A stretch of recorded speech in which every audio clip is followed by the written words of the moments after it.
இன்றைக்கி காலையிலேருந்தே பார்த்திங்கன்னா ஒரே சோம்பேறியாக இருந்துச்சுங்க. இன்றைக்கி ஞாயிற்றுக்கிழமை வேறு, பிள்ளைங்கள்லாம் வீட்டில் இருக்காங்க. இன்றைக்கி சிக்கன் மட்டும் செஞ்சு கொடுக்கணுன்னா விடவே மாட்டாங்க. அதுக்கு இன்றைக்கி சோம்பேறி சிக்கன் தாங்க செய்ய போகிறேன். சிக்கனை வந்து நல்லா கழுவி எடுத்துகிட்டு பொடியாக கட் பண்ண வெங்காயம், பொடியாக கட் பண்ண தக்காளி, 1/2 ஸ்பூன் மஞ்சள்தூள், 1 ஸ்பூன் சீரக சோம்புத்தூள், 1 ஸ்பூன் தனி மிளகாய்த்தூள், 1 ஸ்பூன் கலந்த மிளகாய்த்தூள், 1 ஸ்பூன் கரம் மசாலா, இஞ்சி பூண்டு பேஸ்ட்டு, தயிர் எல்லாத்தையும் சேர்த்துட்டு நல்லா மிக்ஸ் பண்ணிக்கலாம். உப்பு வந்து நம்ம அடுப்பில் வச்சதுக்கப்புறம் சேர்த்துக்கலாம்.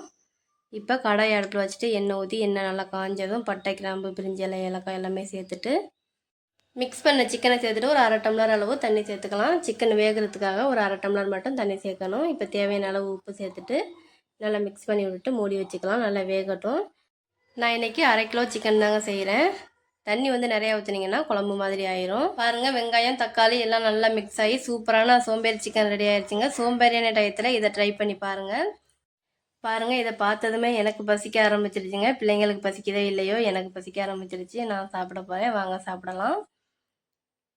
இன்றைக்கி எங்கள் வீட்டில் தக்காளி ரசம், சோம்பேறி சிக்கன் இவ்வளோதாங்க. இந்த ரசத்துக்கும் சோம்பேறி சிக்கனுக்கும் செம்ம டேஸ்ட்டாக இருந்துச்சுங்க. இந்த சிக்கன் வந்து பெரட்டின கறி மாதிரியே தாங்க இருந்துச்சு. வீடியோ பார்த்துட்டு மறக்காமல் லைக் பண்ணிடுங்க, சப்போர்ட்